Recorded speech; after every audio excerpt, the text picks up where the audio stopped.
Nous sommes soldats, combattants pour Christ. Pour Christ, au nom de Jésus, nous conquérons. Nous sommes vaillants, Vaillants, c'est de la parole. La parole au nom de Jésus, nous conquérons. Nous sommes vaillants, Vaillants, cités à dessein. à dessein au nom de Jésus, nous conquérons. Nous sommes vaillants, Vaillants, cités à dessein. à dessein au nom de Jésus, nous conquérons. Quels qu'ils soient les effets, Nous conquérons au nom de Jésus, nous conquérons. quels qu'ils soient les menaces, Nous conquérons au nom de Jésus, nous conquérons. quels qu'ils soient les mensonges, Nous conquérons au nom de Jésus, nous conquérons. quels qu'ils soient l'adversité,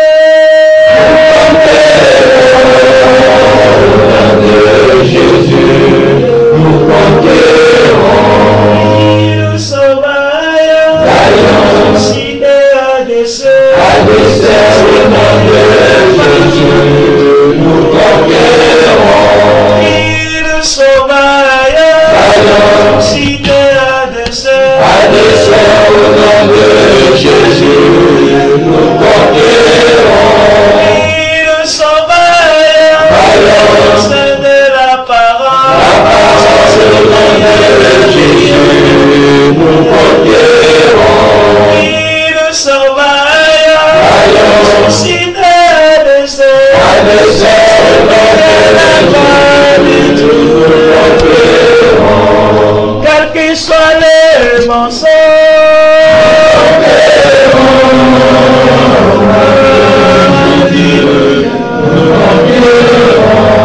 quels qu'ils soient les menaces,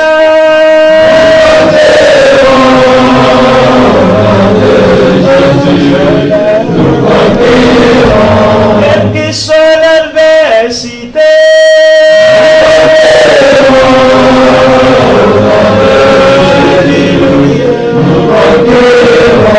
quelles que soient les persécutions,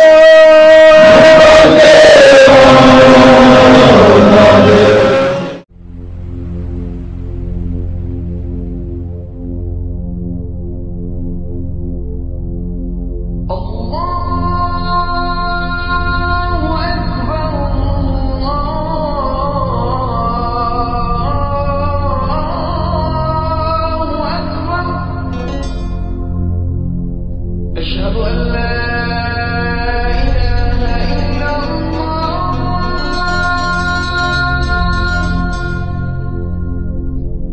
أشهد أن لا إله إلا الله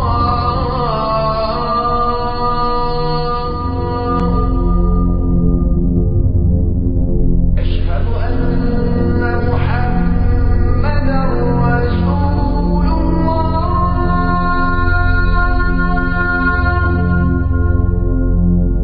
أشهد أن محمدا رسول الله أشهد أن لا إله إلا الله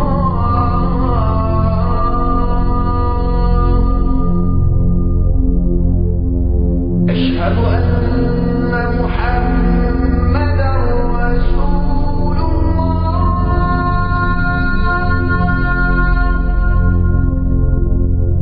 أشهد أن محمدا رسول الله. Drôle ou injurieux pour les musulmans, c'est selon, mais c'est la rançon de la liberté d'expression.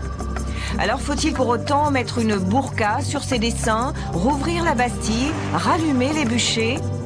Autrefois dans nos contrées, l'Église condamnait aux flammes qui se moquaient du divin. Depuis, la laïcité est passée par là. Alors pourquoi se sent-on offensé à Damas, Gaza ou Genève, côté mosquée? À qui profite la haine? C'est l'Arabie Saoudite, cette championne de l'intolérance religieuse, qui a pris la tête de cette indignation sans frontières. Alors, crise religieuse ou crise politique? Reste que cette affaire révèle une blessure bien réelle chez bon nombre de musulmans, trop souvent assimilés aux poseurs de bombes. Alors faut-il mettre une limite autre que légale à la liberté d'expression? Sommes-nous tous danois? Pour en parler ce soir, maître Marc Benant, 62 ans, une éloquence sans pareille au service d'une pensée qui ne doit rien aux vérités toutes faites. C'est dire si les réactions musulmanes le choquent aujourd'hui. L'Occident démocratique ne doit pas baisser la garde de ses valeurs, dit-il. Face à lui, Tariq Ramadan, 43 ans, philosophe musulman que certains croient toujours sulfureux. Pourtant aujourd'hui, Tony Blair l'écoute lorsqu'il affirme jeter un pont entre l'islam et nous. Et aux États-Unis, c'est Salman Rushdie en personne qui prend sa défense. Et ça, on vous le dit, c'est plus drôle qu'une caricature danoise. Bon débat.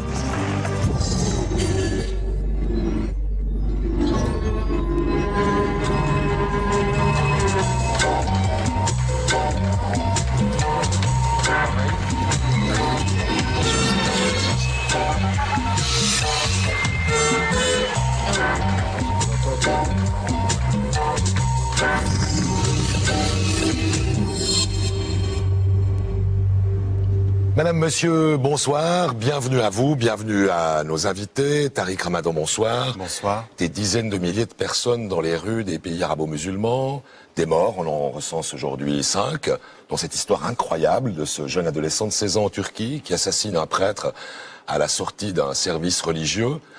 Est-ce que le monde musulman est devenu fou, Tariq Ramadan? Oui, je ne dirais pas que le monde musulman est devenu fou, je dirais que tout ce que nous voyons aujourd'hui, ce sont des réactions excessives. Par rapport à quelque chose qui est ressenti, qui a été ressenti depuis le départ comme une insulte ou en tout cas une provocation. Je pense que véritablement ce dont nous avons besoin aujourd'hui, c'est un appel au calme général. On ne peut pas continuer à accepter cela, c'est-à-dire entre les appels au boycott jusqu'à l'appel au meurtre. On l'a vu même... Vous condamnez tout cela? Ah oui, non, tout ça, ça n'est pas du tout la façon de régler le problème. Autant il faut pouvoir dire les principes qui sont les nôtres d'un point de vue religieux, c'est qu'on ne représente pas les prophètes et puis que, à plus forte raison, nous ne sommes pas habitués dans la tradition musulmane à nous en moquer, donc on ne se moque pas de ces choses-là. Mais il faut garder une distance critique par rapport à cela et savoir dire ces principes sans réagir excessivement. On ne se moque pas donc là-bas, mais ici? Non, mais je pense que même, je veux dire, ici, on est dans une société qui a une tradition depuis 3 siècles où on se moque de cela. Donc il va falloir s'y habituer. Dire... Vous devrez vous y habituer. Nous, on est habitués. Oui, non, il va falloir ce que je voulais dire. Je veux dire, les musulmans vivent ici. On ne va pas pouvoir ajouter du légal partout. Aujourd'hui, ce qu'on doit demander à nos concitoyens et aux gens qui vivent avec nous, quand nous sommes dans des sociétés occidentales, c'est qu'il y a la loi qui donne des limites, mais il y a aussi le vivre ensemble. Et dans le vivre ensemble, ça n'est pas nouveau. Je ne suis pas en train de dire quelque chose de nouveau pour les musulmans, mais on sait qu'il y a des choses sur lesquelles on reste délicat, des choses sur lesquelles qu'on ne touche pas, qu'on fait attention à la sensibilité des hommes et des femmes. Soyez juste clair, Tariq Ramadan. Oui. Qui s'habitue à quoi et qui s'habitue à qui? D'accord. Vous à nous ou nous à vous? Non, mais attendez. Excusez-moi, le terme est un peu brutal. Attendez. Il y a beaucoup de citoyens suisses, européens de confession musulmane. Ils sont chez eux. Il faut que chez eux, ils prennent la température de quelque chose qui est une longue tradition depuis 3 siècles et qu'ils entendent et qu'ils reçoivent les critiques, l'ironie et le cynisme. Ça fait partie de la culture européenne. Maintenant, il faut aussi que la société, on prenne tous en compte le fait que les sociétés européennes ont changé. On a toujours fait attention en Europe sur la sensibilité de la société. Ce n'est pas le légal qui gère le sensible. La sensibilité des gens, c'est le vivre ensemble. Et aujourd'hui, on a une sensibilité, aujourd'hui en Europe, qui dit simplement une chose. Écoutez, nous, on n'a pas l'habitude de cela. Alors on n'aurait pas dû faire ces dessins. On n'aurait pas dû les faire ou les produire et les reproduire à l'infini dans toutes sortes d'organes de presse. Je pense, si vous voulez, sur le plan des dessins et de l'humour, on peut se le permettre. Quand on sait comment ça s'est discuté au niveau du journal danois, on sait que dès le départ, il y avait une volonté de provoquer et d'attaquer les musulmans. C'est stupide dans le fond, c'est maladroit dans la façon, et puis finalement les dessins sont d'une qualité tout à fait médiocre. Marc Benant, bonsoir. Bonsoir. Est-ce que cet épisode, je ne rappelle pas ce que je viens de dire, mais cet épisode, ces manifestations, est-ce que c'est le signe du début d'une sorte de choc des civilisations? Écoutez, je peux vous donner une réponse optimiste ou pessimiste. Ma réponse, à laquelle vous penchez, vous? Je vais tempérer mon pessimisme, une sorte de pessimisme lucide, avec un peu d'espoir. Ma réponse pessimiste, c'est qu'assurément, c'est un choc des civilisations. Mais il faut s'entendre sur ce qu'est un choc des civilisations. La civilisation, c'est des cultures et des pratiques. Ici, nous avons dans un camp la démocratie, dans l'autre, des théocraties ou des dictatures. Ici, la liberté, là, la soumission. Ici, le pluralisme, là, l'univocité. Quand je parle de la soumission, comprenez-moi bien, monsieur. Je sais que l'islam veut dire soumis à Dieu. Je ne considère pas du tout que la soumission soit une manière de rapetisser les êtres. C'est un modèle, il a été le nôtre. Il fut un temps où nous avions un Dieu et un roi. Nous avons cru, peut-être c'est de l'illusion, que nous gagnions en hauteur et en liberté en nous libérant de cette position subalterne, de suppliant. Mais je conçois parfaitement que des cultures trouvent dans le renoncement, dans l'ascèse et dans la contention une grandeur qui désormais nous ferait défaut. Mais je dis simplement qu'il y a ces deux mondes.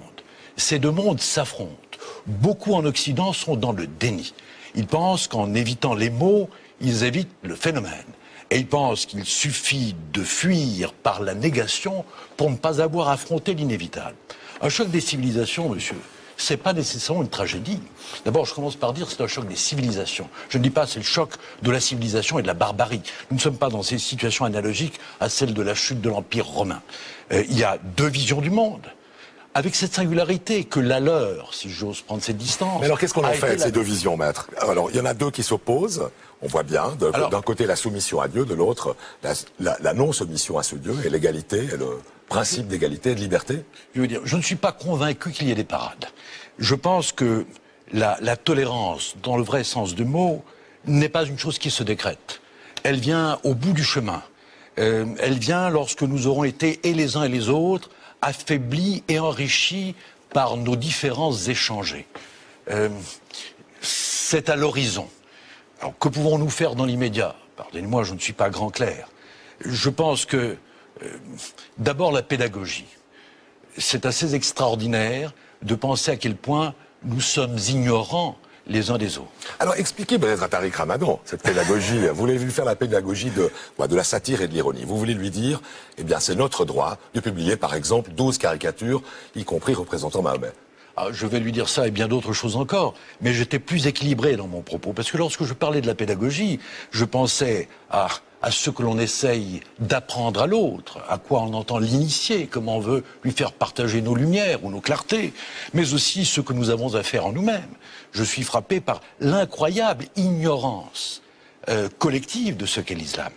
Et dans cette ignorance, il y a place pour toutes les caricatures de la pensée, tous les a priori et toute la haine. Je pars de l'idée, mais très, très banale, que la haine et le rejet est une des métastases de l'ignorance. Et je trouverais juste que l'on enseignât dans nos écoles ce qu'est l'islam, pour essayer de brouiller l'image qu'il donne, que l'on nous parle, je ne sais pas, d'Avicenne, d'Averroès. Mais alors ces dessins, justement, ils brouillaient l'image de l'islam, à votre avis? Alors, selon moi, pas du tout. Je considère que ces dessins, d'abord, je les trouve de modeste facture. Ensuite, je ne suis pas convaincu avec vous, monsieur, qu'ils ont été voulus comme une provocation. Ils ont été voulus comme ce par quoi on s'assure de la liberté que l'on a. Vous savez, une liberté, il faut la mettre en œuvre. Il faut qu'elle soit maintenue vivace.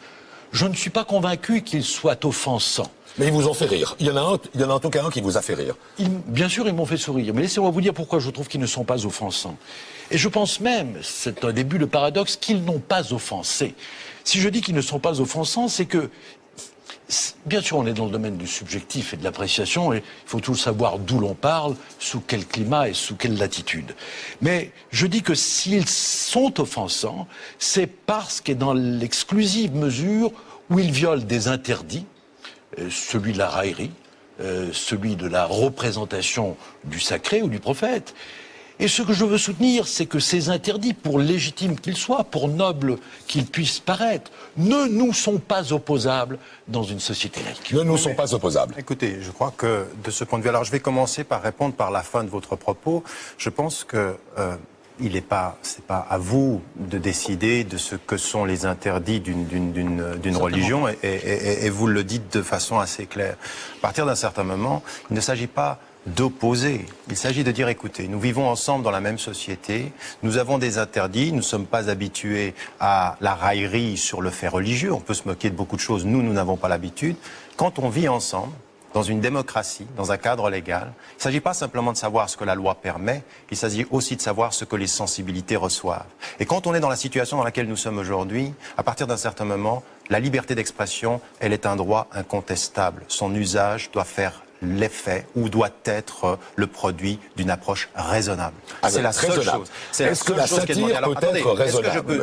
Est-ce que je peux simplement aller plus loin, simplement pour vous dire une chose. Il se trouve que j'étais en octobre au moment où les faits se sont passés au Danemark et que j'ai discuté à l'intérieur de la rédaction du journal en question. Et vous aviez deux pôles dans la rédaction entre des journalistes qui disaient non, nous savons ce que ça va donner, et d'autres qui disaient oui, nous devons affirmer notre droit à l'expression. Et donc il y avait bien de la provocation.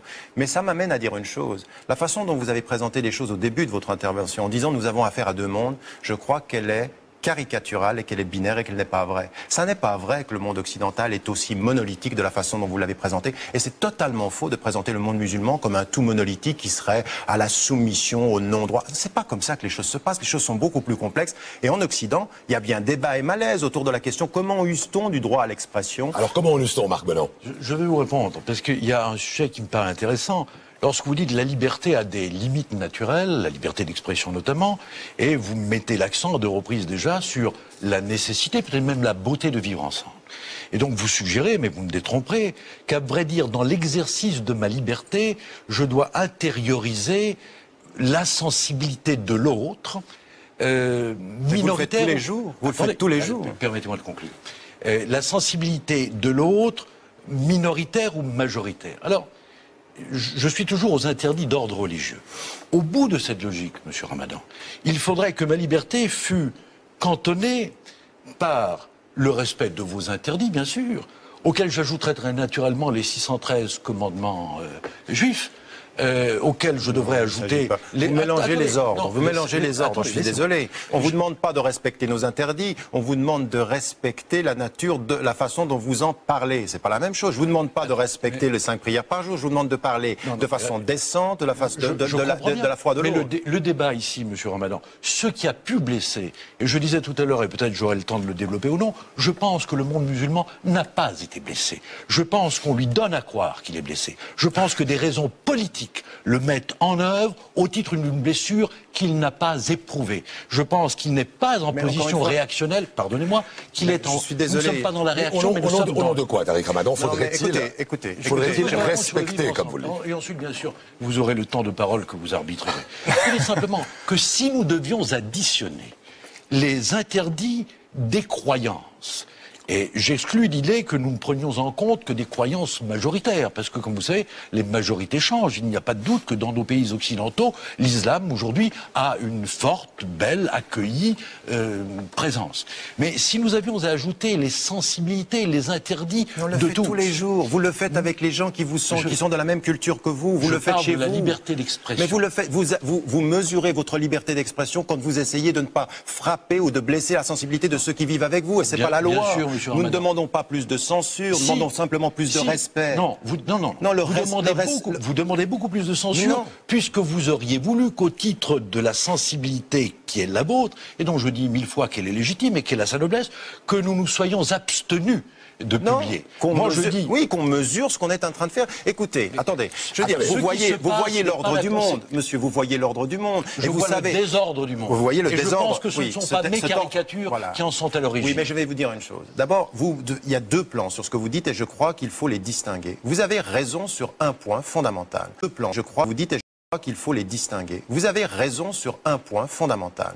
Il y a eu instrumentalisation politique de cette affaire, c'est une évidence. En octobre, quand j'étais au Danemark, l'affaire allait se calmer, elle s'est calmée. 3 mois plus tard, effectivement, des musulmans du Danemark lancent l'opération qui consiste à en parler dans le monde musulman.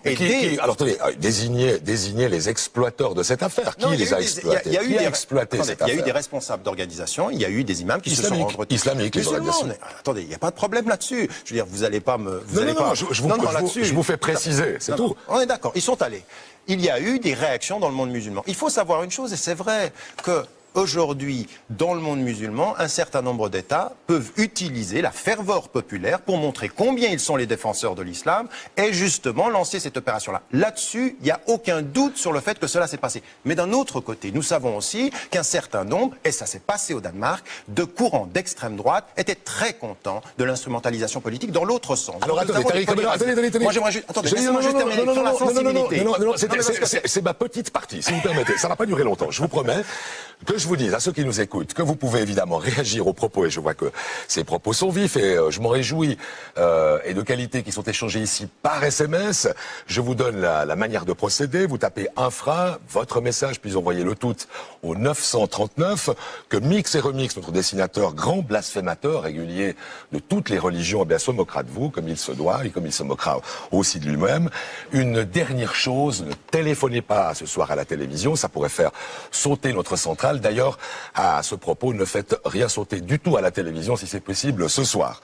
Alors, pour bien comprendre de quoi l'on parle, et je vois qu'on en revient aux origines de l'affaire, c'est pour ça que je vous ai interrompu, Tariq Ramadan.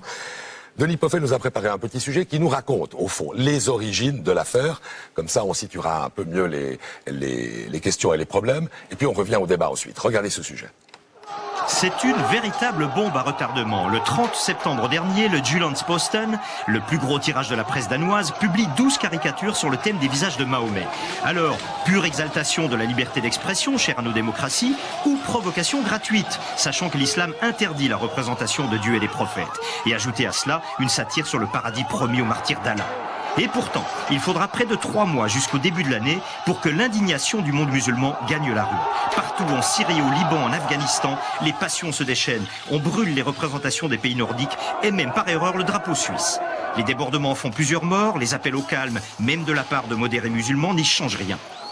Polémiste de choc, grand pourfendeur des juifs et des musulmans, le cinéaste néerlandais Theo van Gogh est assassiné en pleine rue il y a 15 mois par un islamiste.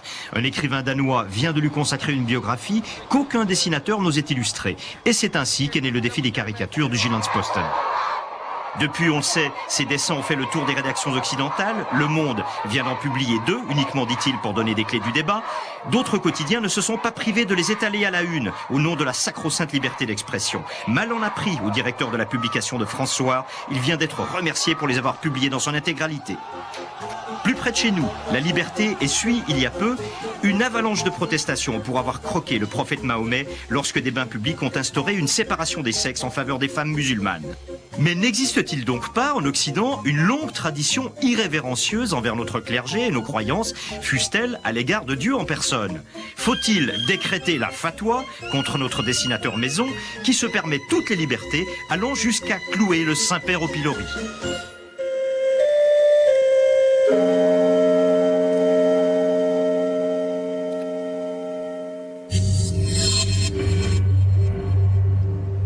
Tariq Ramadan, on vient de le voir avec ces anciennes caricatures qui datent évidemment du 19e siècle. La calotte, quand on s'en prenait au clergé catholique, ça c'est l'expression de notre culture.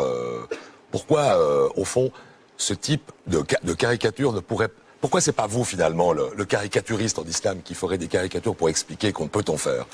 Écoutez, encore une fois, vous pouvez continuer à dire « nous, c'est nous sommes, ça, c'est notre histoire » ou de considérer simplement qu'il y a d'autres façons, dans d'autres civilisations, d'approcher le sacré et de ne pas s'en moquer. À partir d'un certain moment, vous êtes suisse, je suis suisse, on va vivre ensemble. Vous allez dire « moi, c'est ça, et toi, tu es comme ça » ou alors on va essayer simplement de comprendre qu'on va vivre ensemble, qu'on va construire la société ensemble. Et encore une fois, c'est très important parce que si nous n'y arrivons pas en Europe, voilà le message qui s'envoie aux sociétés majoritaires. Est-ce que les pays musulmans n'ont pas besoin de cela, finalement, de ce type de distance? Vous l'avez appelé vous-même, vous dites qu'il faut un peu de distance, il faut des Voltaire dans ces pays. La distance critique, elle se fait dans un travail de mentalité, elle se fait pas dans cette provocation. Regardez ce qui est en train de se passer. Vous avez l'impression aujourd'hui qu'à la suite de ce qui vient de se passer dans le monde musulman, on va vers une évolution de la distance critique, ou vous avez l'impression plutôt que dans le monde dans lequel nous sommes en train d'aller vers une émotivité qui rend sourds les gens. Nous sommes devenus sourds l'un à l'autre. Est-ce que vous soutenez les gens qui seraient les Voltaires du monde arabo-musulman, ou musulman, disons? Je soutiens toutes les personnes qui font évoluer les mentalités avec la pédagogie et la délicatesse qui sied à un monde où les sensibilités sont blessées. Et aujourd'hui, c'est ça que j'aimerais dire. Nous sommes d'accord sur le fait que ça a été instrumentalisé, mais vous ne pouvez pas regarder ce monde en disant les gens ne sont pas blessés. Aujourd'hui, vous avez des gens qui ne sont pas pratiquants, des gens qui n'ont rien à voir avec la pratique religieuse. Et j'en ai rencontré énormément qui disent là, ça va trop loin. Et en plus de cela, vous devez aussi entendre des voix qui de l'Europe, qui des États-Unis, du Canada ou de l'Australie, le monde occidental, qui dit là, c'est trop. Marc Menon, est-ce que la satire peut être respectueuse? Non, le propre de la satire, comme de l'ironie qui est interrogation, comme du sarcasme qui est mis en cause, comme le rire. Il faut bien comprendre que tous les monothéismes ont horreur du rire. Les dictatures aussi, et tous les systèmes totalitaires. Qui vous a dit ça? Horreur du rire. Qui a dit cela? Je dis, mon postulat, et vous le contestez, c'est que les monothéismes ont horreur du rire, parce que le rire désacralise, questionne. Le rire est résolument révolutionnaire. C'est l'objet du rire qui pose problème, pas le rire. Commençons par l'interdit du rire. Je dis le rire est révolutionnaire, et naturellement pour toute autorité, il est du même coup révulsif. Alors nous partons d'une tradition, mais conquise, c'est pas une facilité. Nous avons nos morts et notre histoire. Nous considérons que d'être parvenu. C'est qui, monsieur? Les Occidentaux. Mais non, mais je suis occidental comme vous. Arrêtez de me sortir de ma propre culture, de ma propre civilisation. Monsieur Ramadan, c'est très dangereux ce que vous faites. Vous avez déterminé que l'islam était à l'extérieur de l'Occident. C'est fini, ça, monsieur. Nous sommes occidentaux et musulmans. Vous le reconnaissez, ça? Il y a des musulmans ici.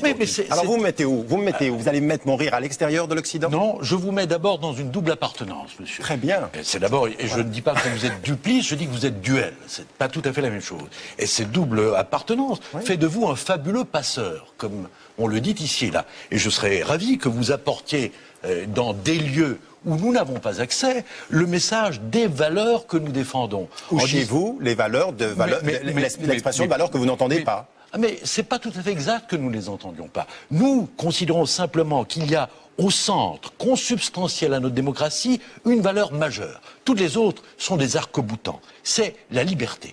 Et je comprends 1000 fois que la liberté puisse apparaître comme totalement dérisoire à des civilisations qui valent la nôtre. Il se trouve que pour nous, elle est centrale et cardinale. Tous ceux qui la menacent. Et pourquoi est-ce que vous rendez tous ceux qui la menacent, terminez votre phrase. Tous ceux qui la menacent, nous apparaît l'agression ultime, nous apparaît mortifère et insupportable. Mais monsieur, d'accord, attendez, nous ne la menaçons pas, monsieur. Nous transigerons sur tout, mais pas sur la liberté d'expression. Est-ce que d'autres sociétés occidentales, comme la société australienne ou la société britannique, sont des démocraties? Bien sûr. Eh bien, elles considèrent que le positionnement sur cette affaire-là est dangereux et n'aide pas à la démocratie. D'accord. Monsieur Ramadan, est-ce que vous me permettez de dire... Mais est-ce qu'il n'y a pas un raisonnement politique quand même là derrière Tariq Ramadan? Il y a des intérêts aussi. Vous savez bien que ces démocraties réagissent par intérêt. Est-ce que finalement on distingue deux choses? Tout est affaire d'intérêt, il y a des sensibilités, excusez-moi. Ce que vous dites est juste. Je pense simplement qu'il faut distinguer les paroles des politiques, des paroles des autorités morales et des intellectuels. Je parle des intellectuels. Alors, je parle des intellectuels. Bon, alors commençons par exclure les politiques du débat. Leur propos est souillé par l'intérêt, la prudence ou la lâcheté. Parlons des intellectuels, c'est-à-dire la race des seigneurs, si vous voulez bien, puisque vous en êtes un. Alors, pour les intellectuels, bien sûr, nous allons vers un type de nuance. Mais je dis simplement que... Et pour tous les citoyens.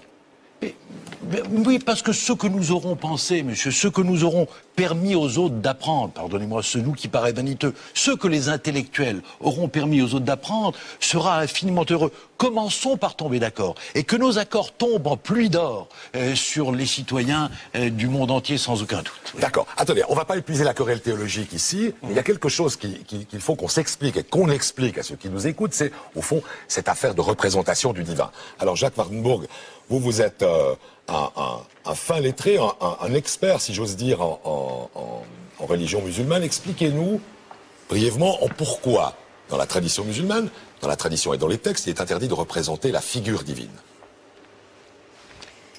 C'est pas si idiot. C'est pas si idiot. Dans la Méditerranée, dans le monde de la Méditerranée, le Proche-Orient, il y avait des images de femmes, des hommes, des animaux, etc., etc. Et dans ce monde des images, il y a eu des appels qu'il ne fallait pas diviniser les images. Ce sont des puritains religieux. Ça se trouvait en Palestine, l'ancienne, chez les Israélites, mais ce qui nous intéresse, c'est chez les musulmans. Donc, en Arabie, il y a eu un appel de Mohammed en tant que prophète qu'il n'y a pas de divinité que Dieu et que ce Dieu est au-delà de ce qui peut être représenté. C'est la base. Puis, deuxième chose qui est élémentaire, c'est que ce Dieu-là a créé le monde. Donc, les choses dans le monde, les êtres, les animaux, les hommes, les femmes, ne sont pas des entités qui se sont créées eux-mêmes ou elles-mêmes, mais ce sont toujours des créatures de cette divinité. Je crois qu'il y a un autre élément très important dans cette conception du monde, parce que le monde, s'il y a un Dieu qui est invisible et qui est au-delà, le monde est laïcisé. Ça devient un monde d'objets, d'êtres et de choses qui peuvent être étudiées. Alors, ce qui est peut-être le plus important, c'est que dans ce monde où il y a un Dieu, disons, transcendant, les êtres humains sont dans des rapports beaucoup plus proches les uns des autres, parce qu'il n'y a pas des images entre eux. D'accord, d'accord. Alors, pas d'idole, on l'a bien compris, c'est bien l'idée qu'il n'y a pas d'idole et qu'il y a une impossibilité de représenter. Hafid Ouardiri, bonsoir. Alors vous, malgré l'explication qu'on vous donne, qui est historique d'une certaine façon et qui est une explication théologique, vous ne décolérez pas contre la représentation du divin telle qu'elle a été faite dans ces caricatures. Eh bien, tout d'abord, j'aimerais dire quelque chose d'important, même si ça ne plaît pas à notre ami Maître Bonan. Les politiques suisses ont eu une attitude à l'égard de la communauté musulmane ici en Suisse et à l'égard du monde musulman, une attitude respectable et nous tenons à les en remercier. Maintenant, pour aller plus loin, oui, en effet, la base même de la foi dans l'islam est hors tout ce qui peut être représenté, puisque Dieu a un de ses attributs, qui est l'invisible. Donc il serait très difficile pour d'aucuns d'entre nous de le représenter de quelque manière que ce soit. Et il est incomparable, donc il y a des éléments dans notre foi qui nous disent comment est-ce qu'on doit percevoir Dieu. Donc nous percevons Dieu hors de toute image, hors de toute représentation.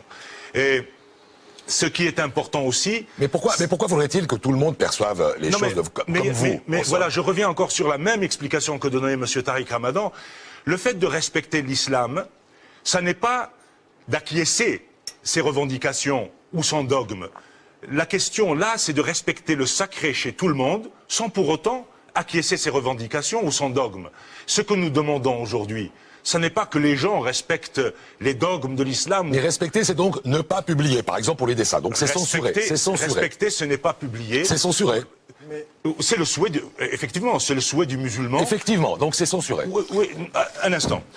Je crois qu'il ne faut pas se précipiter dans le langage. Pour nous, ce qui est important, c'est que celui avec qui on vit et qu'on respecte aussi les valeurs intimes qui font de nous ce que nous sommes.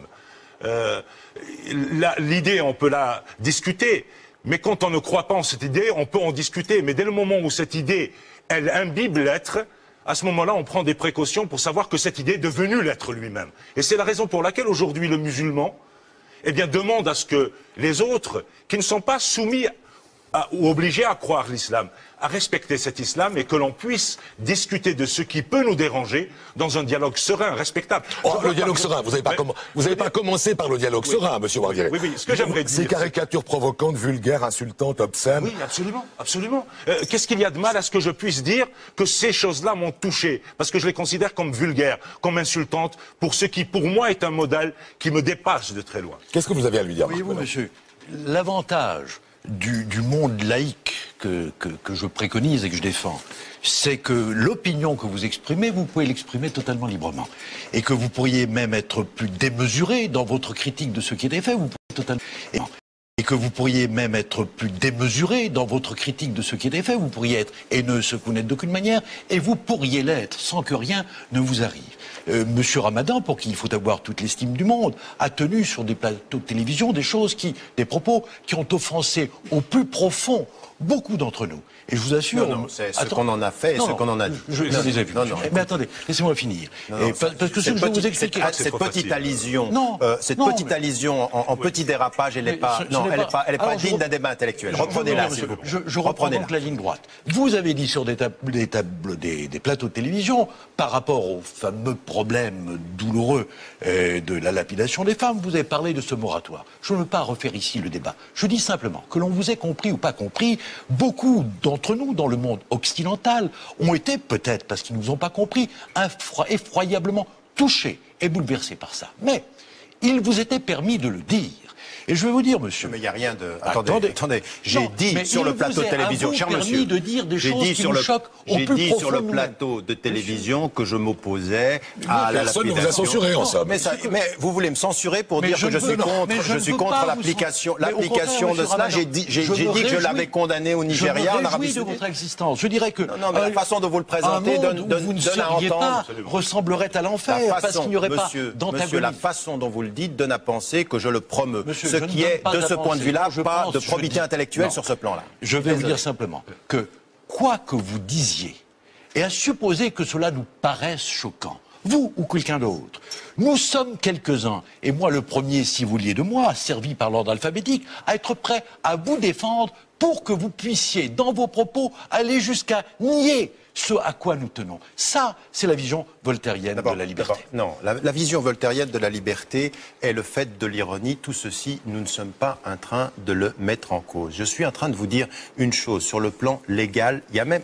Écoutez, sur le plan légal, il y a des limites à la liberté d'expression. Mais écoutez, je pourrais maintenant... C'est la loi. Oui, c'est la loi. C'est la loi. Et moi, je dis, on n'a pas besoin d'ajouter de la loi et on ne veut pas plus de censure. Simplement, aujourd'hui, vous avez une approche qui est une approche vraiment binaire et carré du fait de vivre ensemble, et je crois que ça n'est pas sage. Je crois que ce que vous êtes en train de dire peut nous mener dans l'application concrète de cela, dire j'ai le droit de le dire, j'ai le droit de vous insulter, je vais pas le faire parce que j'ai pas envie de vous heurter, c'est pas notre avenir, c'est pas comme ça que nous allons vivre ensemble, et je crois que c'est fondamental. J'aimerais vous dire une chose, quand vous avez parlé de censure, je veux dire, une fois que les caricatures sont là et qu'on sait que c'est de la provocation, ce que j'ai dit aux musulmans au Danemark, c'est dites que ça vous blesse et passez votre chemin parce que c'est exactement ce qu'on veut. Mais alors, la deuxième chose, passez votre chemin. Mais attendez, parce qu'il y a un autre élément que vous avez dit. Mais avant qu'on le fasse, n'utilisez pas le terme censure. Avant qu'on le fasse, dites simplement le sens civique qui consiste à utiliser sa liberté d'expression de façon raisonnable et responsable. Alors on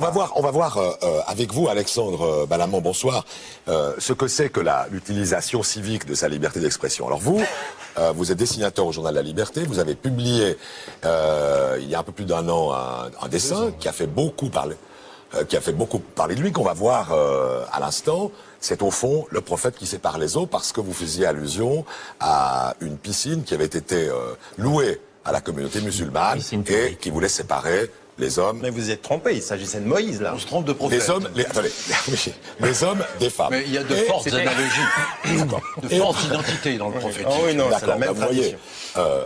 Au fond, à l'époque, qu'est-ce que vous aviez à l'esprit quand vous avez fait ce dessin? Est-ce que vous avez imaginé d'abord les conséquences que ça aurait? Non, bien sûr que non, absolument pas.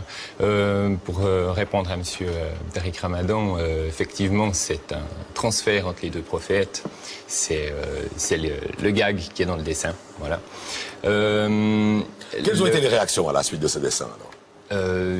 Une avalanche de mails est arrivée à la rédaction, des lettres. Évidemment, moi, je m'attendais pas à toutes ces réactions, parce que quand je dessine le prophète Mahomet, je le dessine comme je dessinerais Moïse, comme je dessinerais Jésus, comme je dessine Dieu, comme je dessine le pape dans mes dessins. Je le prends comme personnage central du dessin. Il est là pour figurer l'islam, pour symboliser la religion. Le travail du dessinateur est fait de code. Donc j'utilise toute une galerie de personnages. Ici, c'était le prophète Mahomet, je l'ai utilisé. Je me suis documenté. J'ai pris modèle sur des enluminures que j'ai trouvé sur des sites internet, web arabique, des choses comme ça. Et je l'ai représenté de façon... Est-ce qu'aujourd'hui vous le referiez? Vous referiez la même chose? Si je referais le dessin la même chose aujourd'hui? Sachant ce que ça provoque, est-ce que vous feriez Alors, un dessin du prophète? Aujourd'hui, je peux vous répondre que non, je le ferai pas. Aujourd'hui, pas. Parce que, évidemment, moi, je travaille pas dans ma bulle. Hein. Le dessinateur de presse, c'est comme les journalistes. Je m'imprègne de l'actualité, de ce qui se passe autour de nous. Je suis obligé d'en tenir compte dans mes dessins. Je peux pas provoquer pour provoquer. Est-ce que c'est de l'autocensure, alors? Est-ce que vous vous autocensurez maintenant? Bien sûr. Bien sûr, le premier outil du dessinateur de presse, à mon avis, c'est l'autocensure. Tout ça est mis dans un cadre de la liberté liberté de presse, liberté d'expression. C'est important. Je peux pas tout dessiner, je peux pas dessiner n'importe quoi. Je suis obligé de tenir compte des lecteurs pour qui je dessine. Voilà. Et quand je dessine le prophète Est-ce que c'est du respect? Est-ce que c'est du respect ou c'est de la peur? Si je leur dessine pas aujourd'hui? Oui. Non, c'est du... mais c'est tout, c'est un peu mêlé. J'ai aussi une sensibilité. Je suis pas là en train de faire mes dessins et tout. Je suis une éponge. Les critiques me nourrissent, les encouragements me nourrissent. C'est comme ça que je progresse dans mon métier. C'est comme ça que je progresse dans la vie. Je suis obligé de tenir compte de tout ça, évidemment. Vous instillez l'autocensure. Non, vous avez vu comme vous avez réduit le propos. Vous venez de réduire le propos. Non, il a dit le travail du dessinateur, c'est toujours de penser à comment va être reçu le dessin, à la sensibilité ambiante, c'est toujours ça.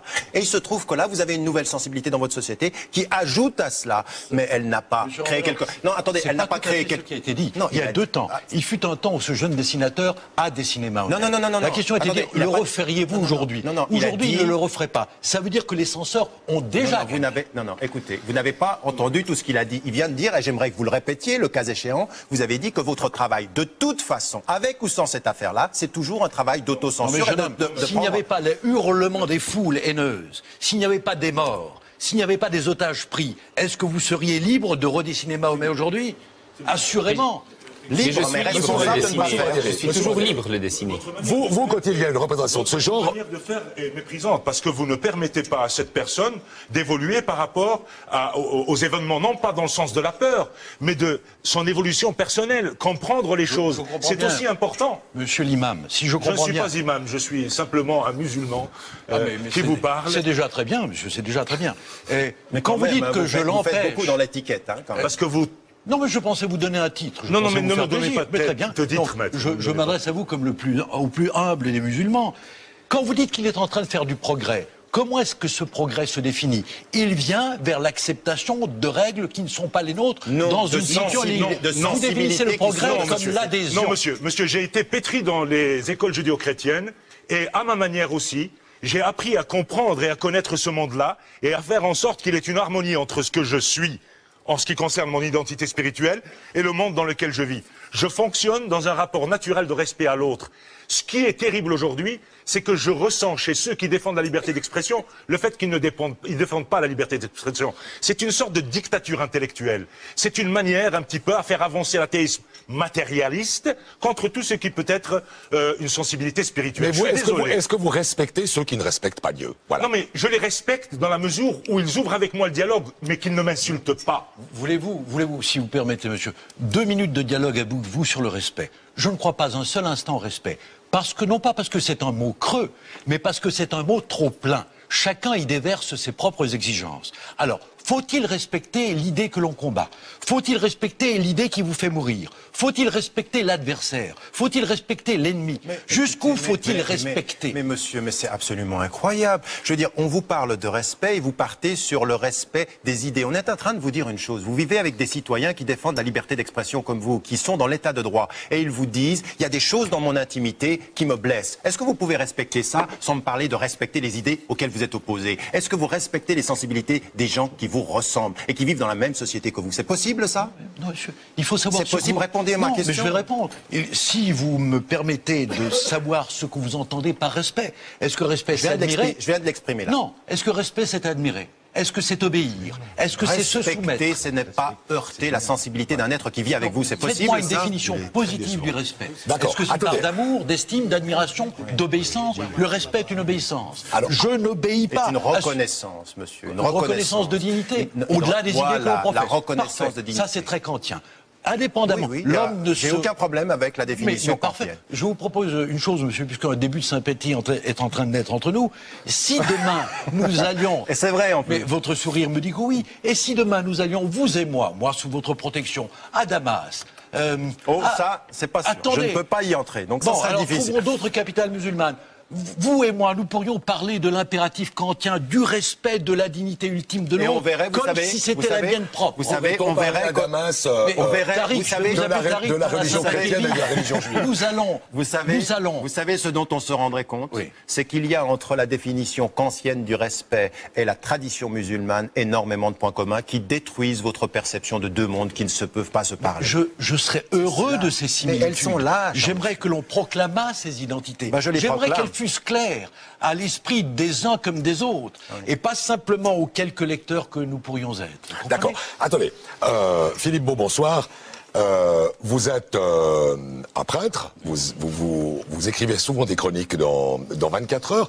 Et étonnamment, vous jugez que la réaction des musulmans est compréhensible. Et vous, comme chrétien, vous m'avez dit, moi aussi, parfois, je suis heurté par la manière dont on caricature, dont on raille la religion chrétienne. Oui, alors le choc actuel est complètement disproportionné et manipulé. Je pense en revanche qu'il pose une bonne question. Mais au préalable, je voudrais dire qu'il est toujours sain de pouvoir rire. Premièrement. Et je ne pense pas que la foi chrétienne empêche de rire, bien au contraire. Le problème de la caricature est très ancien.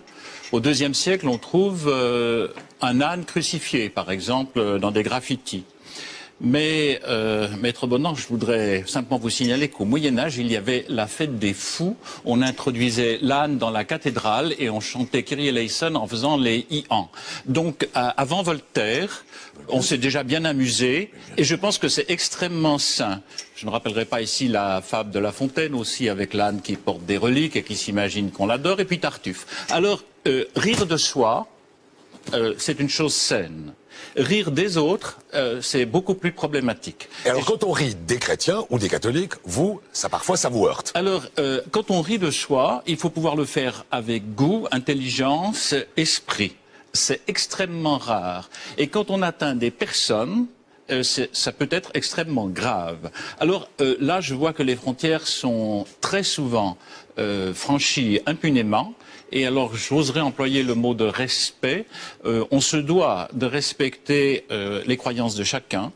Et je pense donc, y compris les catholiques. Hein. Y compris les catholiques, qui sont naturellement, parce qu'ils ont une certaine visibilité, je n'oserais pas dire dans ce contexte les têtes de Turcs, mais très facilement la cible offerte, mais comme peuvent être les rabbins tout aussi bien. Mais qui alors décide de ce qui est de bon goût et de ce qui est respect? Alors là, on a employé ce soir souvent le mot de censure, c'est un vilain mot, c'est un terme dangereux, mais je dirais qu'il y a une certaine frontière à avoir. Une certaine frontière dans l'expression qui est pas seulement celle du goût et de l'esprit, qui est absolument l'attention à ne jamais blesser, à ne pas être offensant. Et quand on est sur la voie publique et le journal s'adresse au tout public, alors il faut vraiment être très attentif. C'est comme la radio, la télévision, on s'adresse à tout un chacun, être attentif. Et vous êtes choqué quand, par exemple, vous voyez des images, des caricatures du pape, des caricatures du Christ? Mais je ne suis pas du tout systématiquement choqué, mais je trouve que parfois elles sont offensantes et je pense à des fidèles qui sont offensés. Je pense avoir la carrure pour les supporter allègrement, mais je connais autour de moi des gens qui sont plus fragiles. Et à ce niveau-là, je trouve que c'est déplacé. Et qu'il y a donc à avoir une certaine éthique de responsabilité, bien sûr, dans le domaine de la presse. La liberté d'expression, je suis tout à fait en sa faveur, n'empêche pas un respect très profond des croyances qui sont à l'intime de l'humain. Marc Menon, quand vous entendez un chrétien comme ça qui se dit lui aussi choqué par des caricatures, des représentations de Dieu, etc., Vous lui dites la même chose que vous diriez à Tariq De Ramadan. nous, à plus forte Bien raison. sûr. Mais je n'en suis d'aucune manière étonné.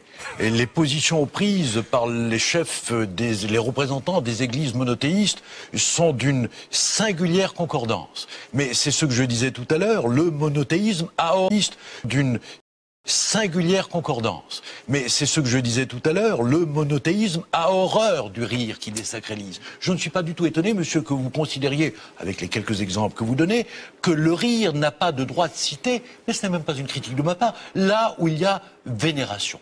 Parce qu'il est point d'interrogation, parce qu'il est contestation. Maintenant, quand vous dites qu'il y a des caricatures qui vous heurtent, mais moi aussi, soyez certain qu'ils me heurtent, non pas celle-là. Celle-là ne me heurte pas, non pas parce que la cible, entre mille guillemets, serait musulmane. Elle ne me heurte pas parce qu'elles sont totalement insignifiantes en cruauté. Si vous voulez qu'on débatte de l'une ou l'autre, Monsieur Ramadan, permettez-moi de vous interpeller. Celle où on voit des musulmans arriver au ciel et où le prophète lui dit « Nous sommes à court de vierges ». Pour nous, c'est d'une totale innocence. Et je vais vous dire pourquoi c'est d'une totale innocence. Parce que nous ne pensons pas un seul instant. Et nous ne pensons pas que vous pensez un seul instant. Que le propre du paradis, c'est d'y être accueilli par 7000 vierges. À supposer que cela fût ainsi, monsieur, cela excéderait très largement. Vous avez parfaitement raison. C'est pas du tout comme ça qu'on décrit les choses. Mais vous savez, attendez. La chose est de sa représentation. Non, Je mais ne vous blesse savez. personne Non, en attendez. ironisant C'est sur tout à ce fait qui juste. relève du symbolique. Vous avez commencé par une analyse des choses qui est tout à fait juste. Simplement, vous savez, monsieur, que pendant les 4 dernières années, depuis 2001, ce qui a été dit sur le terrorisme et la violence et les musulmans, c'est que ces terroristes-là, ce qu'ils allaient trouver au ciel, c'est les vierges et tout ceci. Donc il y a une référence directe à quelque chose qui est une atmosphère très malsaine dans laquelle nous vivons aujourd'hui. Quand, dans la même série Vous dites qu'ils sont islamophobes, vous dites que les saints sont islamophobes. Non, je dis ils sont bêtes, ils sont stupides et ils sont de la méchanceté alliée à de la stupidité. Mais quand en plus on dessine le prophète de l'islam, le prophète de l'islam avec une bombe en forme de turban,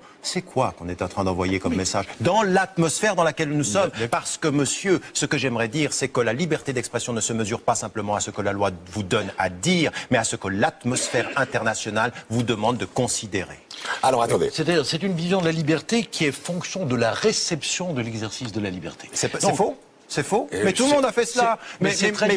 Mais Voltaire a usé de toute cette pratique de la critique de l'islam pour toucher le catholicisme. Pourquoi? Parce qu'il vit dans une atmosphère particulière. Vous parlez, Tariq Ramadan, vous parlez de Voltaire. Alors, il y a ici un voltairien, ô combien. Bonsoir, Hervé Louachmol, homme de théâtre. Vous, en racontant brièvement votre histoire, vous avez monté une pièce de Voltaire qui s'appelle précisément Mahomet. Et vous avez été en but à une forme de censure, n'ayons pas peur des mots. Racontez-nous ça. Alors très brièvement, il y a eu 2 affaires Mahomet qui ne concernent en rien les caricatures danoises. Une qui s'est déroulée entre 93 et 94 et l'autre qui vient de se dérouler à la fin de 2005. Alors pour dire brièvement, il s'agissait dans le cadre de la commémoration de la naissance de Voltaire, donc pour 94. J'avais proposé, entre autres choses, de présenter une tragédie de Voltaire en 5 actes et en alexandrin, avec une intrigue très néoclassique.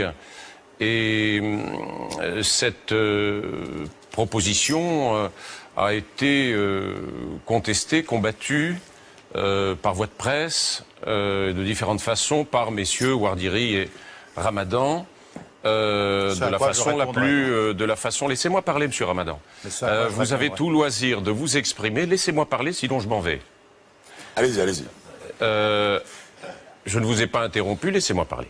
Alors, monsieur Ramadan n'aime pas qu'on rappelle ses faits et dans une interview parue en 2005 dans le mensuel Média, le numéro 4 de ce mensuel, il a traité Madame Caroline Fourest de menteuse. Et vous de même.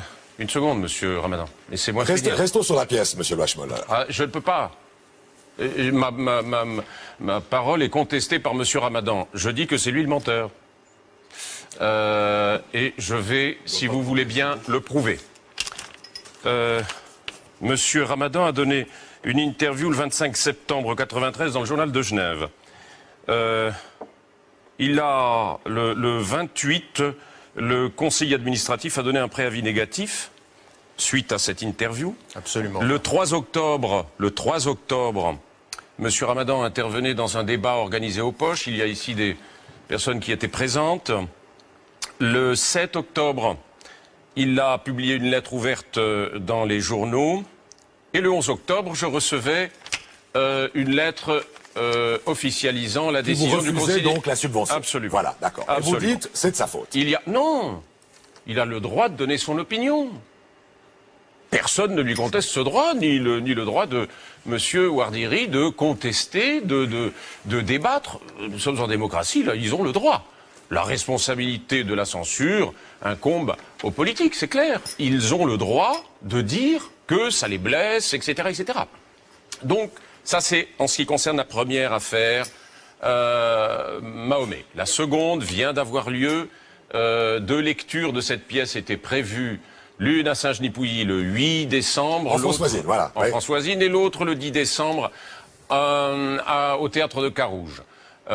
Monsieur Ouardiri, Monsieur Ramadan n'a pas été mêlé à cette seconde affaire Mahomet. Bien la première.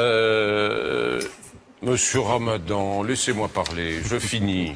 J'en aurai bientôt fini.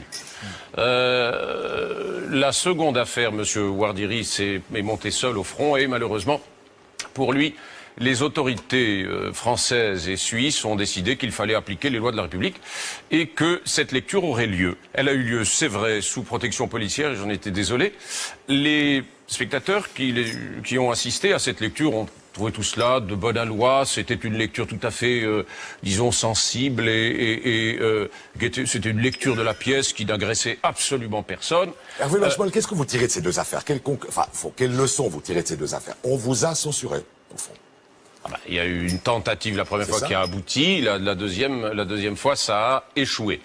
Je note, si vous voulez, c'est assez subtil. Le discours qui est invoqué ici met toujours en avant la sensibilité et l'intimité des personnes. Bien. Moi, je pourrais aussi mettre en avant la mienne. Il se trouve, si vous voulez, que dans mon cas, en tout cas, les représentations qui étaient prévues, les lectures qui ont eu lieu dans des endroits clos, fermés, où le spectateur n'est pas sommé de venir. Il vient s'il le veut, il paye sa place, et il vient librement, il ne vient pas sous la contrainte. Ce qui se raconte dans une salle de spectacle, c'est quand même extravagant de vouloir décider ce qui s'y raconte, avant même que ça ait été fait. Il se trouve que les pressions sont intervenues sur un texte qui a été écrit il y a plus de 250 ans, qui est disponible chez Gallimard, chez Garnier-Flammarion et sur Internet. Personne de ces messieurs n'a demandé l'interdiction de ce texte. Ce qui les choque, et effectivement c'est leur préoccupation, c'est la représentation en elle-même. Ils ont un problème avec la représentation. Monsieur Ramadan le disait dans un débat que j'ai eu avec lui le 12 octobre à la radio suisse romande, un débat avec Raphaël Aubert, dirigé par Raphaël Aubert. Ce jour-là, j'ai la transcription, je peux lire tout ça, monsieur Ramadan. C'est bien, merci monsieur de me croire. Il a développé une argumentation selon laquelle qu'on pourrait résumer sous le terme d'iconoclastie. Je fais un résumé, je suis tout à fait respectueux. Mais j'enseignais la pièce, cher monsieur. C'est absolument mais monsieur Ramadan, incroyable. je n'ai pas fini. Est-ce qu'on peut répondre Attendez, monsieur Lachemol. Attendez, deux secondes. Vous allez pouvoir répondre. Ben oui. C'est de la censure préalable, dont on nous accuse. Non, écoutez, est-ce qu'on peut répondre à ça? Je dis qu'une mise en scène est un acte de lecture qui n'est imposé à personne, et je n'ai jamais de ma vie agressé qui que ce soit. D'autre part, pour parler de monsieur Ouardiri, il invoque l'invisible, il invoque l'esprit. Il se trouve qu'il y a un vieux débat, un long combat, et que, en ce qui me concerne, et en ce qui concerne tous les artistes, ce sont des catégories qui ne relèvent pas du religieux. Ça nous appartient, la spiritualité et l'invisible nous appartiennent, et nous passons notre temps à, précisément, essayer de travailler ce qu'il en est de l'invisible, à notre façon, et nous avons le droit. L'invisible et l'esprit ne leur appartiennent pas. Pourquoi font-ils semblant de confondre le personnage d'Hamlet avec le comédien qui joue Hamlet. Parce que leur stratégie, elle est politique. Je ne leur en veux pas. Je ne leur en veux pas. Ce sont des militants.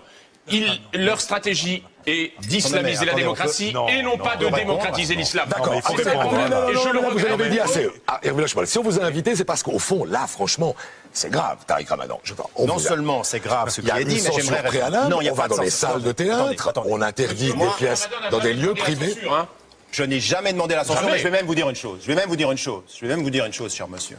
La décision qui a concerné votre pièce, contrairement à ce que vous dites, avait été prise en juillet. Je ne vais pas rentrer dans les détails, simplement pour vous dire. C'est un mensonge. Monsieur Vessade. Je vous dis dans les yeux que c'est un mensonge. On rentre pas dans le détail. Non, entrez pas dans le détail. J'ai la lettre de monsieur Vessade ici. C'est très important. J'ai la lettre de monsieur Vessade ici. Voulez-vous que je la sorte? Est-ce que je peux terminer? Et monsieur Vessade et Erika de Berpoli. Mohammed, le prophète de l'islam, n'a-t-il pas clamé son incertitude et sa totale confusion sur son futur, celui des musulmans et de l'islam, en ce qui concerne le salut, quand il l'a lui-même clairement dit, au début de sa vie, dans le Coran. Dit, je ne suis pas une innovation parmi les messagers, et je ne sais pas ce que l'on fera de moi, ni de vous. Et je ne sais pas ce que l'on fera de moi, ni de vous. Et je ne sais pas ce que l'on fera de moi, ni de vous. Je ne fais que suivre ce qui m'est révélé, et je ne suis qu'un avertisseur clair. N'est-ce pas là une caractéristique de faux prophètes, telle que notre Seigneur Jésus-Christ nous l'a clairement enseigné, dans son omniscience, dans sa sainte et éprouvée parole, la Sainte Bible, où lui-même déclare clairement ceci. Jésus leur dit, la lumière est encore pour un peu de temps au milieu de vous. Marchez pendant que vous avez la lumière, afin que les ténèbres ne vous surprennent point. Celui qui marche dans les ténèbres ne sait où il va. Celui qui marche dans les ténèbres ne sait où il va. Celui qui marche dans les ténèbres ne sait où il va. Laissez-les, ce sont des aveugles qui conduisent des aveugles. Si un aveugle conduit un aveugle, ils tomberont tous deux dans une fosse. Il leur dit aussi cette parabole. Un aveugle peut-il conduire un aveugle? Ne tomberont-ils pas tous deux dans une fosse? Toutefois, Mohammed, le prophète de l'islam, n'a-t-il pas confirmé, de la part d'Allah, sans réserve et sans équivoque, la destination claire et future des musulmans, quand il l'a lui-même clairement dit, à la fin de sa vie, dans le livre de son Dieu, Allah, le Coran. Il n'y a personne parmi vous qui ne passera pas par l'enfer. Car, il s'agit là pour ton Seigneur, d'une sentence irrévocable. Ensuite, nous délivrerons ceux qui étaient pieux, et nous y laisserons les injustes agenouillés. Vous verrez certes la fournaise, puis vous la verrez certes avec l'œil de la certitude. Mais notre grand Dieu de gloire, manifesté en chair, notre Seigneur et Sauveur, Jésus-Christ, quant à lui, a clairement confirmé un paradis de gloire, qu'il a lui-même préparé pour ceux qui l'aiment, et qui auront cru en sa parole, quand il l'a lui-même dit dans la Sainte Bible. Que votre cœur ne se trouble point. Croyez en Dieu, et croyez en moi. Il y a plusieurs demeures dans la maison de mon Père. Si cela n'était pas, je vous l'aurais dit. Je vais vous préparer une place. Et, lorsque je m'en serai allé et que je vous aurai préparé une place, je reviendrai et je vous prendrai avec moi, afin que là où je suis, vous y soyez aussi. Jésus lui répondit, « En vérité, je te le dis, aujourd'hui tu seras avec moi dans le paradis. » Le paradis illusoire d'Allah, c'est pour des ébats sexuels collectifs, voir Sourate 55 versets 70 à 75, Sourate 55 versets 54 à 58, Sourate 44 versets 51 à 54, Sourate 2 versets 25. C'est cela l'âme de l'islam, la course et l'espoir des musulmans. Raison pour laquelle ils combattent le christianisme, ils haïssent et tuent les chrétiens, ils égorgent leurs dissidents, voir Sourate 5 versets 33, Sourate 8 versets 12 à 17, Sourate 33 versets 60 à 62, et méprisent le Fils de Dieu, Jésus-Christ, ainsi que leurs femmes. À l'image de Mohammed, d'Ahmed Didat, de Tariq Ramadan, Abdul Majid, et bien d'autres. qui en ont fait une application radicale à leur propre vie, au point de ressembler au diable lui-même, le modèle par excellence de méchanceté, tel que mentionné dans la Sainte Bible. Lui, dont la condamnation est déjà arrêtée. Voir Jean 8 verset 44, Jean 10 verset 10 et Jean 16 verset 11. Ahmed Didat est descendu dans les sentiers de la mort pour côtoyer la souffrance et l'agonie d'une fin sans paix, sans Dieu comme rétribution, avant de rejoindre l'enfer, puis l'étang ardent de feu et de soufre éternel, ce qui est la seconde mort.